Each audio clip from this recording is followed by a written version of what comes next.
The funeral home's air conditioning hummed softly as I watched my sister Rebecca swagger through the door, 15 years too late to say goodbye to our parents. She looked exactly as I remembered. Expensive clothes, perfect makeup, and that air of entitlement that had always defined her. "Hello, little brother," she said, dropping her designer bag onto a chair. "Miss me? My name is Michael Bennett, and at 35, I just lost both my parents in a car accident. I'd spent the last decade caring for them as my father battled Parkinson's and my mother fought cancer."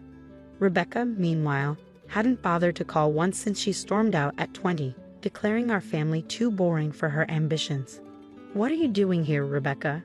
I asked, straightening my father's photo on the memorial display. She pulled out a thick envelope, tapping it against her palm. "Family obligation, and to claim what's rightfully mine." I felt a familiar tension headache building. "They're dead, Becca. If you came for forgiveness, you're too late." "Forgiveness?" She laughed, the sound jarring in the quiet room. "I came for my inheritance, half of everything. The house, the investments, Dad's company. It's all spelled out here." She thrust the papers at me. Legal documents claiming her right to 50% of our parents' estate as their firstborn child. My hands clenched involuntarily, crinkling the edges. "You abandoned them," I said quietly. "For 15 years, while I took care of them, managed Dad's company, handled everything. You were off living your life without a backward glance." Rebecca shrugged, examining her manicure. "And I'm sure you did a wonderful job playing the devoted son. But the law is the law. I'm entitled to my share." The worst part was, she might be right. Without a will specifically disinheriting her, Rebecca had a legal claim as their daughter. But there was something she didn't know, something our parents had left in their bedroom safe. "The reading of the will is tomorrow," I said, keeping my voice steady. "We'll discuss this then." "Oh, we'll do more than discuss it," she smirked. "I've already spoken to the other board members at Bennett Manufacturing. They're quite interested in my ideas for modernizing the company." Of course she had. Rebecca had always been good at manipulation, at telling people exactly what they wanted to hear. She'd probably promised them increased profits and aggressive expansion, everything our father had resisted in favor of steady, sustainable growth. "Still the same Becca," I said, shaking my head. "Always thinking you know better than everyone else." Her eyes narrowed. "And you're still the same pathetic little brother, clinging to Mom and Dad's outdated ways. Face it, Michael, you needed me. The company needed me. I just have the courage to go out and become something more." The arrival of other mourners prevented me from responding. I watched as Rebecca worked the room, playing the part of the grieving daughter perfectly. The tears, the sad smiles, the gentle touches on arms as people offered condolences. She was putting on quite a show. Later that evening, after everyone had left, I drove to our parents' house. The place felt empty now, echoing with memories. I made my way upstairs to their bedroom, where the safe sat hidden behind a painting. Dad had given me the combination just weeks before the accident. "There's something in there," he'd said, his hands shaking from the Parkinson's. "Something you'll need if Rebecca ever comes back." The safe opened with a soft click. Inside lay the usual documents, property deeds, insurance policies, stock certificates, but beneath them was a USB drive and a sealed envelope with my name on it.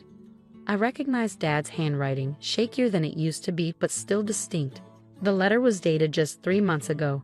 "Dear Michael, if you're reading this, your mother and I are gone, and Rebecca has likely returned to claim her share. We knew she would. Money was always what mattered most to her. What she doesn't know is that we've been recording everything since she left. Every conversation where she refused to help with medical bills. Every email where she ignored our pleas to visit.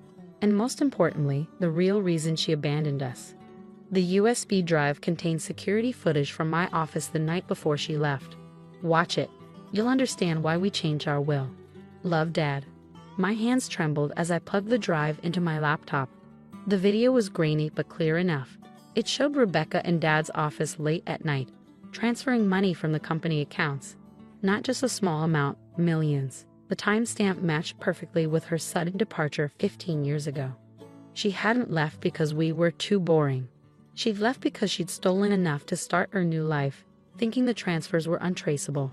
But Dad had known. He kept the evidence all these years, waiting for the day she'd try to come back and take more. I checked the other documents in the safe. The will was there, properly notarized and updated 6 months ago.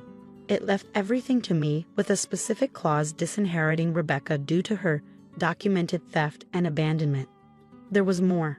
Bank records showing the transfers, emails Rebecca had thought were deleted, even recordings of phone conversations where she'd brazenly admitted taking the money, thinking the statute of limitations had expired.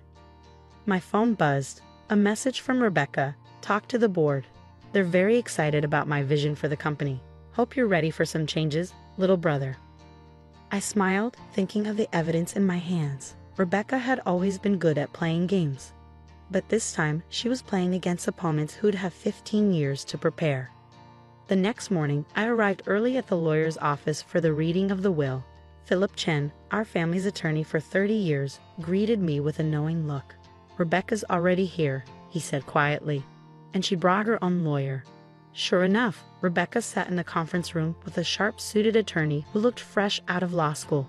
She changed from yesterday's funeral attire into what I recognized as her business warrior outfit. Blood-red blazer, black pencil skirt, stilettos that could double as weapons. "Let's get this over with," she said as I sat down. "I have a board meeting at 11. Philip cleared his throat, adjusting his glasses. "Very well. Before we begin, there are some materials that need to be reviewed." He connected a laptop to the room's projector. Rebecca's smirk faltered slightly when the security footage began playing. "What is this?" her lawyer demanded. "Evidence," Philip replied calmly, "of approximately $3.2 million stolen from Bennett Manufacturing 15 years ago. The statute of limitations hasn't expired, by the way. The discovery of the crime restarts the clock." Rebecca's face went pale as she watched herself on screen, transferring money late that night. The timestamp was clear, the evidence undeniable. I was authorized." "No, you weren't." I cut in. "Dad knew everything, Becca. He kept records, emails, phone calls, bank transfers, everything." Her lawyer leaned forward, whispering urgently in her ear. She waved him off, her composure cracking. "Fine," she snapped. "So I took some money. The company owed me. I was supposed to inherit it anyway." "Is that what you told yourself?" I asked. "When Mom was dying of cancer and needed experimental treatments we could barely afford. When Dad's medications cost thousands every month.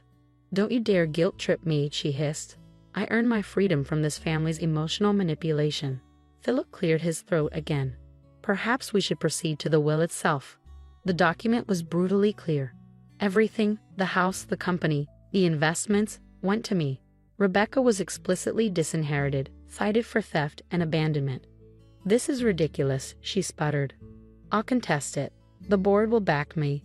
"The board," I interrupted, "has already seen the evidence. They're meeting right now to discuss it." Her phone buzzed as if on cue. The color drained from her face as she read the message. "Emergency board meeting. Vote of no confidence. Criminal investigation pending." "Did you really think Dad wouldn't protect the company?" I asked quietly. "He spent 40 years building it. He knew exactly who you were and what you might try to do." Rebecca's lawyer gathered his papers quickly. "Ms. Bennett, I advise you not to say anything further. We need to discuss your options." But Rebecca wasn't listening. She was staring at the video screen, still showing her younger self stealing from our family. "I had to leave," she whispered, more to herself than to us. "This town, this family, it was suffocating me. I needed more." "And now?" I asked. "Was it worth it?" She looked at me, then really looked at me for the first time since she returned. "You don't understand. I built something for myself. A life, a reputation. Built on stolen money," Philip interjected, "which the authorities will be very interested in tracking." Rebecca's hands began to shake. "You wouldn't. We're family."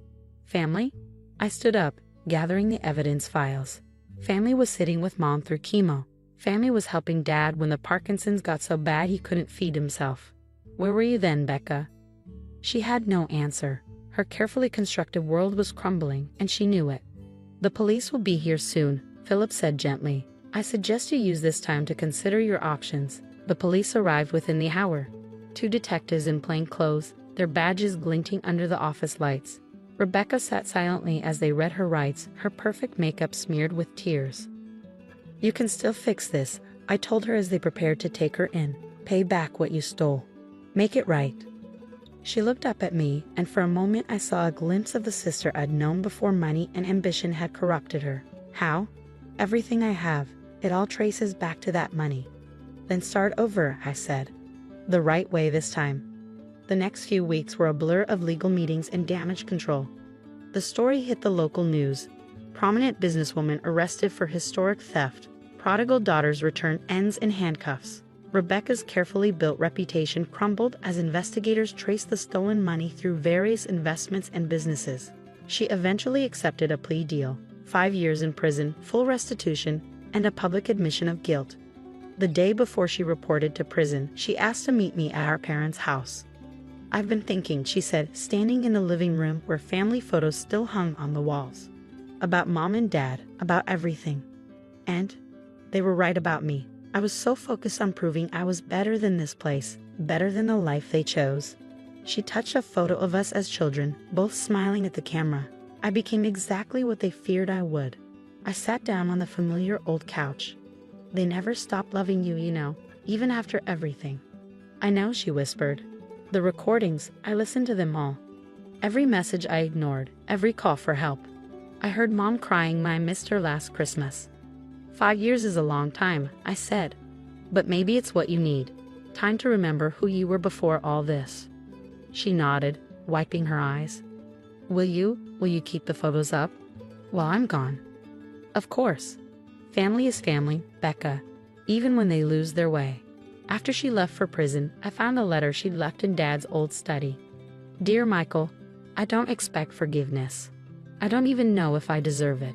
But these past weeks, watching you handle everything with the grace and strength I never had, I finally understand what Dad always saw in you. Take care of the company. Take care of our family's legacy. You were always better at that than me. Maybe in 5 years, if you're willing, we can try to be brother and sister again. Real family this time, not just DNA and court battles. I'm sorry for everything. Love, Becca. The company thrived under proper leadership. I married Sarah, the girl next door Mom had always hoped I'd notice, and we had twins who filled the old house with laughter again. And every Christmas, I sent photos and letters to a prison in upstate New York, keeping a promise to parents who taught me that family bonds, though sometimes bent or broken, could still be mended. Rebecca served her time, paid her debt, and emerged changed. Not instantly, not perfectly, but genuinely. She started over with nothing but her education and determination, building a legitimate consulting business. Our relationship healed slowly, like a broken bone that needs time to grow stronger. Years later, at my twins' 10th birthday party, I found Rebecca showing them old family photos, telling stories about their grandparents. She caught my eye and smiled, a real smile, not the practiced one she'd once used to charm board members. You kept the photos up, she said later, after the kids were in bed. Family is family, I replied. That's what Mom and Dad always said.